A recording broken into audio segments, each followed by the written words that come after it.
623, 17 December 2020.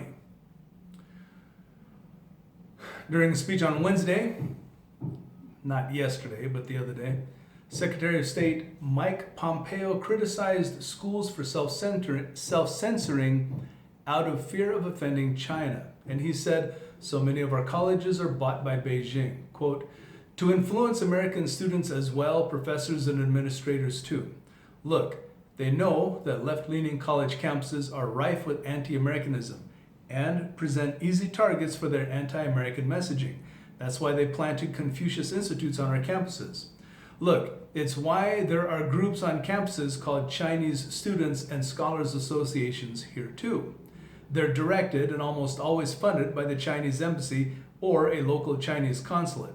Its purpose to keep tabs on students and to press pro-Beijing causes. Now you would think at freedom-loving places like Georgia Tech and institutions and scholars all across the world, administrators, school faculty would be more up in arms about the Chinese Communist Party's outright theft and flagrant violation of freedoms that I've described, but we see it too seldom. Well, why? Why do schools censor themselves? They do it out of fear of offending China.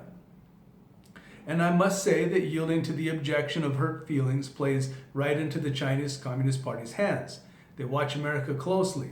It's what the party says constantly in response to legitimate criticism around the world. You can see it. Look, we can't let the CCP weaponize political correctness against American liberties. We have to protect and preserve them.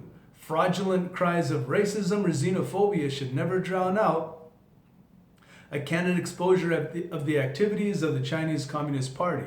But we see too often on American campuses that there's silence and censorship. It's being driven by the Chinese Communist Party. It usually boils down to something far less idealistic. So many of our colleges are bought by Beijing.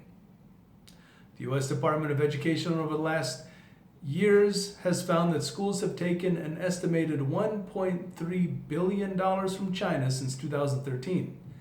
That's just what we know about. Like so many, like Columbia, so many schools have failed to report the true amounts. He added, MIT wasn't interested in having me to their campus to give this exact set of remarks.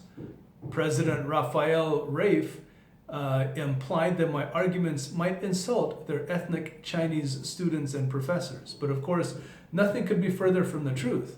Those are the very people that this set of remarks is intended to protect their freedoms.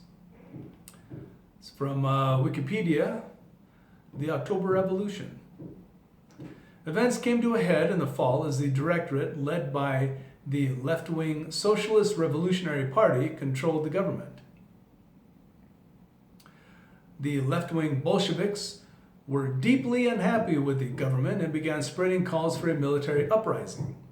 On 10 October 1917, the Petrograd Soviet, led by Trotsky, voted to back a military uprising. On 24 October, the government shut down numerous newspapers and closed the city of Petrograd in an attempt to forestall a coup. Minor armed skirmishes broke out. The next day, a full-scale uprising erupted as a fleet of Bolshevik sailors entered the harbor and tens of thousands of soldiers rose up in support of the Bolsheviks. Bolshevik Red Guards forces under the Military Revolutionary Committee began the occupation of government buildings on 25 October 1917. The following day, the Winter Palace, the seat of the provisional government located in Petrograd, the then capital of Russia, was captured. And lastly, from above top secret, where I found the original and then found Breitbart after that, Facebook CEO Mark Zuckerberg has recently stirred up controversy by advising his employees to read Chinese President Xi Jinping's book, The Governance of China, because he wants them to, quote, understand socialism with Chinese characteristics, end quote. The book appeared prominently placed on his desk during a visit from China's internet czar, Lu Wei,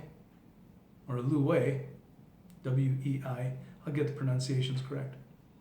And he apparently has bought a number of copies to share with others. To be clear, and I'm assuming Mr. Zuckerberg realized this, Xi's book is not a book that he himself wrote. It's a collection of his speeches and interviews.